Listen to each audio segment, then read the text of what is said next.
கிறிஸ்துவுக்குள் அன்பானவர்களே, உங்களை இயேசுவின் நாமத்தில் நான் வாழ்த்துகிறேன். தேவனுடைய பிரதான இரக்கம், கிருபை, அவருடைய அன்பு, அவருடைய சந்தோஷம், அவருடைய சமாதானம், தேவனுடைய பிரதான வல்லமை, பிரசன்னம் உங்கள் ஒவ்வொருவரையும் அளவில்லாமல் நிரப்பி ஆசீர்வதிப்பதாக. ஆமென். ஹல்லேலூயா. பிரியமானவர்களே, இன்றைக்கு ஒரு வித்தியாசமான தலைப்பில் நாம் தேவனுடைய சத்தியத்தை பார்க்க போகிறோம். இது என்ன அப்படின்னு சொன்னால், ஆண்டவர் சொல்கிறாரு, உள்ளவனுக்கு கொடுக்கப்படுமா, இல்லாதவனிடத்திலிருந்து உள்ளதும் எடுத்துக்கொள்ளப்படுமா. அல்லேலூயா. லூக்கா 12வது அதிகாரத்தில் 22வது வசனத்திலிருந்து 29 அந்த வசனங்கள், அந்த அதிகாரம் முடிய வரை பார்க்க போனால், இயேசு கிறிஸ்து தேவனுடைய ராஜ்யத்தை குறித்து அவர் பேசுகிறார். அப்படி பேசும்போது அவர் விளக்கத்தோடு, அது எப்பயுமே அவர் ஓமையோடு தான் பேசுவார். அப்படி பேசும்போது இந்த வார்த்தை வருது, உள்ளவனிடத்தில் கொடுக்கப்படும், இல்லாதவனிடத்தில் எடுத்துக்கொள்ளப்படும். இதுக்கு என்ன அர்த்தம் அப்படின்னு பார்க்கும்போது, அவர் ஒரு உவமை சொல்கிறார். என்னன்னா, ஒரு பெரிய ஒரு பிரபு இருக்கான். அதாவது ராஜானே வச்சுக்கலாம். ஒரு பிரபு தான், பெரிய ஒரு அதிகாரி. அவர் என்ன பண்ணுறாரு, தூர தேசத்துக்கு போகிறாரு. அப்போல்லாம் தூர தேசத்துக்கு போகணும்னா நடந்து போகணும், இல்லை ஒரு சின்ன இதில் புறப்பட்டு வண்டியில் போகணும். அது சின்ன ஒரு இது. அப்போ அவங்க போய் வரையெல்லாம் ரொம்ப காலமாகும். அதனால அவங்க என்ன சொல்கிறாங்க, நான் போயிட்டு வர்றேன் அப்படின்னு சொல்லிட்டு ஒரு 10 அதிகாரிகளை கூப்பிட்டு, அவருக்கு கீழே இருக்கிற 10 அதிகாரிகளை கூப்பிட்டு, இப்போ பெரிய பிரபுக்கள்னால் அவங்க கீழே நிறையா வேலைக்காரங்க இருப்பாங்க. அந்த வேலைக்காரவங்களில் ஒரு 10 பேரை செலக்ட் பண்ணி, ஆளுக்கு என்ன பண்ணுறாரு, எப்போ நான் போகிறேன், நான் போயிட்டு வர்றதுக்கு டைம் ஆகும், அதனால் நீங்கள் என்ன பண்ணுங்கள், நீங்கள் இதை வச்சு நீங்கள் பிஸ்னஸ் பண்ணி நீங்கள் பாருங்கன்னு சொல்லி அவங்க கையில் பணம் கொடுத்துருப்பாரு. அதாவது பிஸ்னஸ் பண்ணும்படியாக, ஒரு வியாபாரம் பண்ணும்படியாக அவங்க கையில் பணத்தை கொடுத்துருப்பாரு. 10 தாளந்து கொடுக்குறாரு. ஒரு தாளந்துன்றது அந்த கணக்கு, அவங்களோட கணக்கு. 10 தாளந்தை கொடுத்து நீங்கள் இதை யூஸ் பண்ணிக்கிங்க அப்படின்னு கொடுத்துட்டு போகிறார். செலவுக்கு வச்சுக்கிங்க, இதை நீங்கள் பயன்படுத்துங்கன்ட்டு போகிறார். போயிட்டு தூர தேசத்துக்கு போயிட்டு திரும்பி வர்றார்.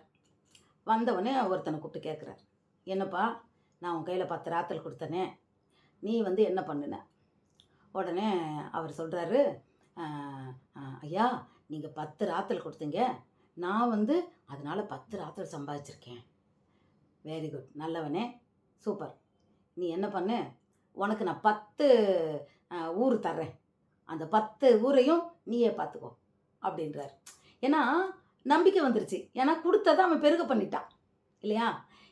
நான் உன்கிட்ட கொடுத்துட்டு போகிறேன்னதை அவன் காப்பாற்றி 10 என்ன ஆக்கியிருக்கான், 20 ஆக்கிட்டான், பெருக்கிட்டான். அப்போ ரைட்டு, அப்போ நீ அதுக்கு தகுதி உள்ளவன் சொல்லி ஆண்டவர் ஒரு 10 இடத்த அவனுக்கு, நீ இதை மேற்பார்வை பார்த்துக்கோன்னு கொடுக்குறாரு அந்த அதிகாரி, அந்த பிரபு. அடுத்தவனை கூப்பிட்டு கேட்குறாரு, நீ என்னப்பா பண்ண? ஐயா, நான் 10 ராத்தலில் 5 ராத்தல் தான் ஐயா சம்பாதிச்சேன். அப்படியா, சரி, இவனுக்கு 5 ஊர் கொடுங்கப்பா அப்படின்றாரு. போயிட்டார். அடுத்து ஒருத்தனை கூப்பிட்றாரு, நீ என்ன சம்பாதிச்ச? அவனே அவன் சொல்கிறான், நீர் வைக்காத இடத்துல எடுக்கிறவரும் விதைக்காததை அறுக்கிறவருமா இருப்பீர்னு உம்மை குறித்து நான் கடினம் இதயம் உள்ளவர்னு எனக்கு தெரியும்.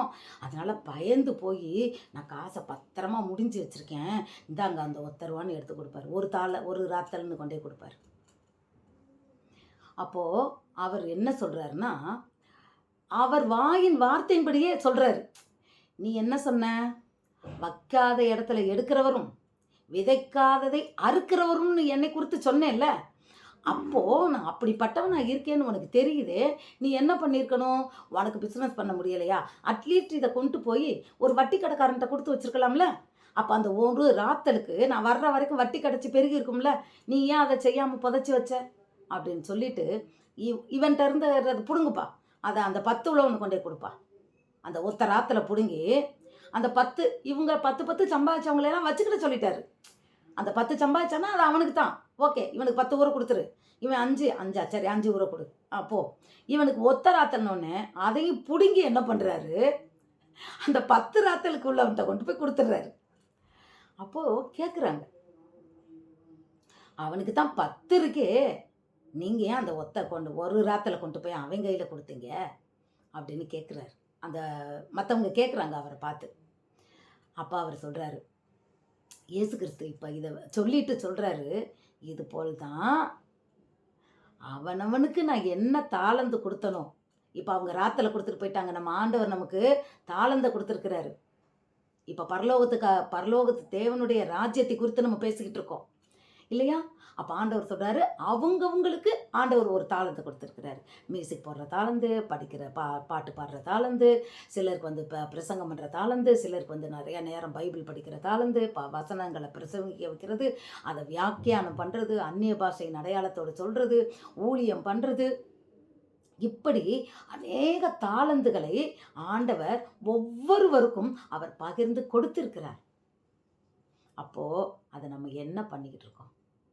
இன்றைக்கு உங்களோடு தான் என்னோடு தான் தேவன் பேசிக்கொண்டு இருக்கிறார். அன்னைக்கு 10 தாளந்து கொடுத்தவன் அந்த 10 ராத்தல் கொடுத்தவன் அந்த 10 20 மாற்றினான். அதை வைத்து அவன் சம்பாதித்தான். அதனால அவனுக்கு 10 ஊரை கொடுத்தாரு. இது எதற்கு அடையாளம் என்றால், தேவன் நமக்கு கொடுத்த தாளந்துகளை நாம் பயன்படுத்தி ஆத்துமாக்களை நாம் தேவனிடத்தில் கொண்டு வரும்போது தேவன் நமக்கு தேவனுடைய ராஜ்யத்தில் ஒரு இடம் கொடுக்கிறார். ஹல்லேலூயா. அவனுக்கு ஊரை கொடு. 10 இதுனா நிறைய ஆத்துமாக்களா இந்தா அவனுக்கு ஒரு 10 ஊரை கொடு.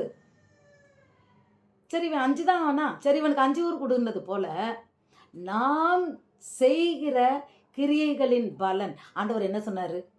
அவன் செய்கிற கிரியைகளின் பலன் என்னோடு கூட வருகிறது. அன்னைக்கு தான் நியாய தீர்ப்பின் நாள். அவர் அழகா நியாயம் தீர்ப்பார். நம்ம என்ன செஞ்சோம்? தாளந்த புதைச்சி வச்சோமா? நம்மளுடைய ஆண்டவர் எவ்வளவோ இனிமையான வாய்ஸ் கொடுப்பார். நான்லாம் காட்டு கழுத கத்து அந்த பாடுவாங்கள்ல அந்த இனிமையான குரல் எல்லாம் கேட்டால் நான் மெய்மறந்து நிற்பேன். அப்போ நினப்பேன், என்ன ஆண்டவரே என் குரல் இவ்வளவு கேவலமாக இருக்கே, நான் எப்படி பாடுவேன்? அப்போ நான் அந்த தொண்டையில் ஒரு கை வச்சுட்டு சொல்லுவேன், ஆண்டவரே இந்த தொண்டையை அபிஷேகப்பா, இந்த தொண்டையில் உங்களோட அபிஷேகம் இறங்கட்டும்ப்பா, நான் அருமையாக பாடணும்ப்பா, அந்த கட்டை குரல்லாம் எடுத்து போடுங்கப்பா. உண்மையிலேயே எனக்கு இந்த ராகம் வந்தது, இந்த தாளம் வந்தது, இந்த வார்த்தை வந்ததுன்னா அது நான் இல்லை, கர்த்தர் கொடுத்த தாளந்து. அவர் கொடுத்தாரு, அவர் தான் நடத்துகிறாரு. இதை பற்றி எனக்கு எதுவுமே நமக்கு தெரியாது. ஒவ்வொருத்தருக்கும் கொடுத்துருக்கிறார். அது எனக்கே எப்போ தெரியும்னா, வேதத்தை படித்த பிறகு தான் தெரியும், கர்த்தர் என்னோடு பேசின பிறகு தான் தெரியும். அவர் சத்தியத்தை அறிஞ்ச போது தான் எனக்கு தெரியும் எனக்கு இந்த தாளந்து இருக்கு. ஆவியானவர் எனக்குள் வந்த பிறகு தான் தெரியும். ஆவியானவர் சொல்லுவார், இதை பண்ணு, இதை செய், நீ உட்காந்து இதை எழுது சொல்லுவார். எழுது. அவருக்கு நாம் கீழ்ப்படியும் போது நிச்சயமாக அந்த தாளந்தை, நாம் தேவன் கொடுத்த அந்த தாளந்தை பயன்படுத்தும் போது ஆண்டவர் தேவனுடைய ராஜ்யத்துக்குள்ள நமக்கென்று ஒரு அந்தஸ்தை, ஒரு இடத்தை நமக்கு வைத்திருக்கிறார். அந்த 12 சீஷர்களும் தேவனுக்காக மரித்ததுனால 12 வாசஸ்தலங்களை நான் மேலே போய் உங்களுக்கென்று நான் ஆயத்தம் பண்ணிட்டு நான் வருவேன், வந்து உங்களை கூட்டிகிட்டு போகிறேன்னு சொல்லியிருக்கிறாரே, அது எத்தனை மெய்யான காரியம், உண்மை. 12 சீஷர்களும் அவர்களுடைய இறப்பை பார்த்தீங்கன்னா அவர்களுக்கென்று ஆண்டவர் வைத்திருக்கிறார். இவர் தோமா வந்து சென்னையில் சைதாப்பேட்டையில் தான் வந்து அவர் ஜீவனை விட்டார். அந்த தோமா அந்த மலையில் அவர் ரத்தம் சிந்தப்பட்டது. கோதுமை மணியானது செத்தால் அதிக பலன்களை கொடுக்கும். ஆம்பிரிமனர்களே, நமக்கு என்ன ஆண்டவர் தாளந்தை கொடுத்திருக்கிறார்? இன்னைக்கு அநேகருக்கு தாளந்த ஆண்டவர் கொடுத்தாருன்னா சினிமா பாட்டு பாட போயிடுறாங்க, சினிமாவுக்கு மியூசிக் போட போயிடுறாங்க. ஆண்டவரோட வருகையில் தான் தெரியும். தேவனுடைய நாமத்தை மகிமைப்படுத்துவதற்கு என் தாளந்தை பயன்படுத்தினியா, இல்லை ஒரு என்ன சொல்கிறது, அது சினிமா துறைன்றதே ஒரு அந்த தேவனுக்கு அருவருப்பான ஒரு தொழில் தான் அது. களியாட்டம், கேலிக்கூத்து, அது வந்து தேவையில்லாத ஒரு விஷயம். அப்போ அதற்காக உன்னோட தாளந்தை நீ செலவழிச்சியா? உனக்கு எப்படிப்பட்ட அழகான குரலை நான் பாட கொடுத்தேன், எப்படி மியூசிக் போட கொடுத்தேன். நீ அந்த தாளந்தை போய் நீ கேவலம் அதுக்கு போய் நீ பயன்படுத்தினேன், நிச்சயமாக கேட்பார் பிரியமானவர்களே.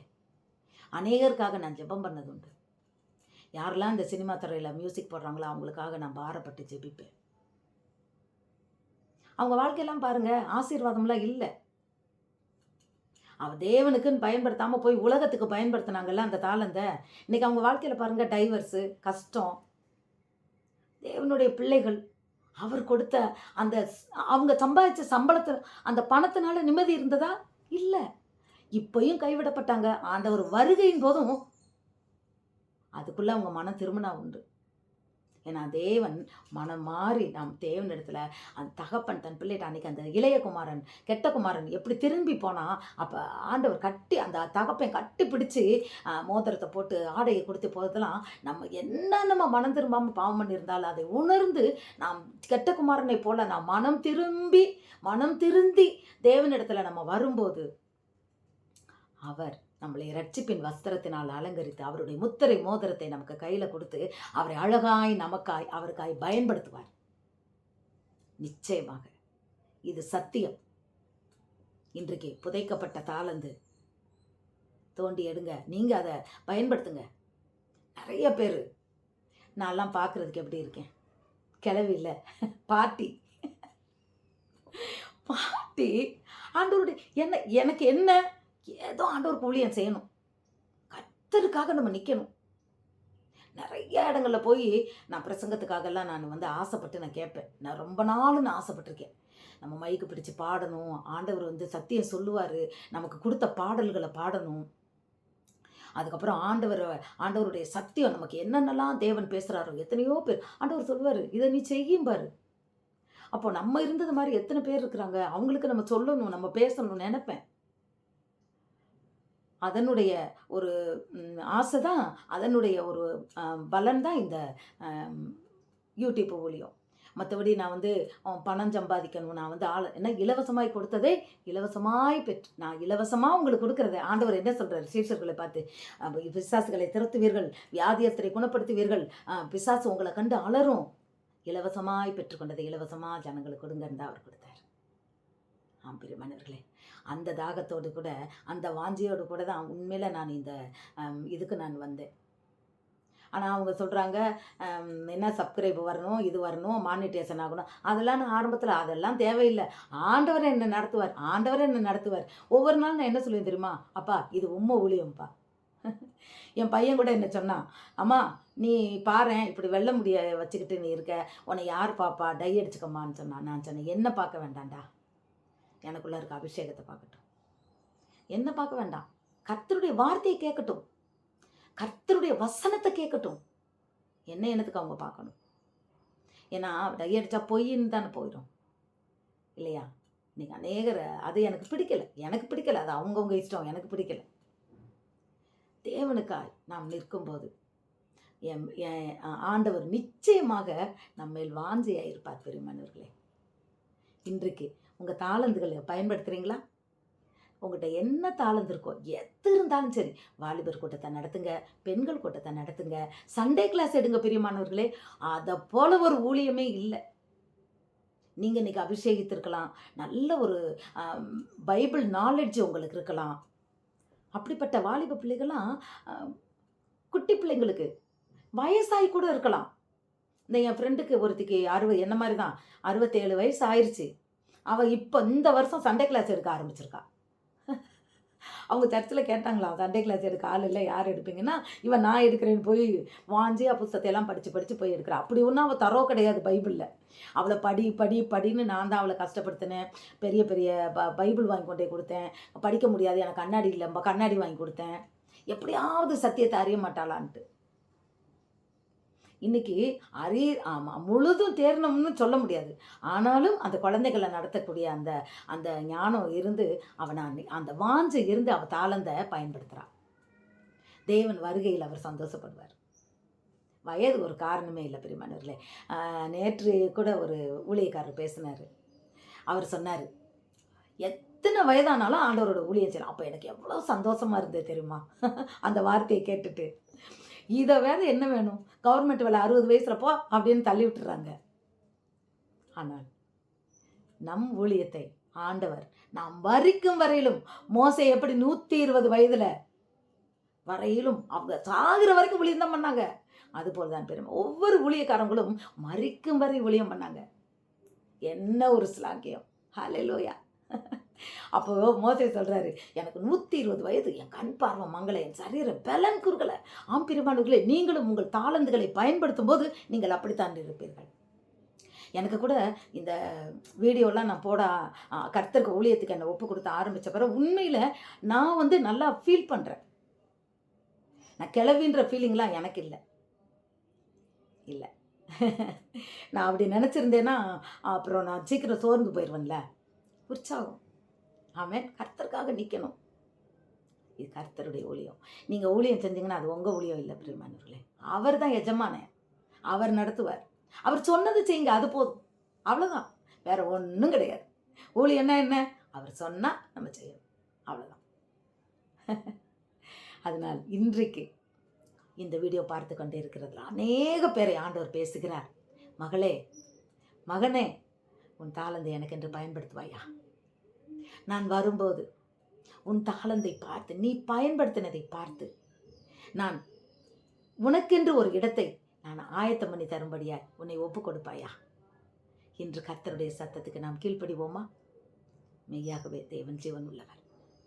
நாம் தாளந்துகளை நாம் புதைக்காத படிக்கு, நாம் தாளந்துகளை குறித்து அசட்டையாக இல்லாத படிக்கு இன்றைக்கு உணர்வுள்ள இருதயத்தோடு தேவனிடத்தில் நம்மை அர்ப்பணிப்போம். தாளந்தை பயன்படுத்த நம்மளை ஒப்பு கொடுப்போம். ஆவியானவர் நம்மை வழி நடத்துவாராக.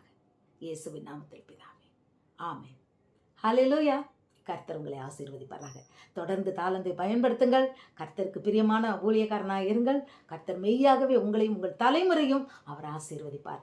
அது மாத்திரமில்ல, பரலோகத்தில் உங்களுக்குன்னு ஒரு ஸ்பெஷல் பிளேஸ் ஒன்று அவர் ரெடி பண்ணி ஆயத்தம் பண்ணி வைப்பார். அதை உங்கள் கண்கள் காணும். ஹல்லேலூயா. God bless you.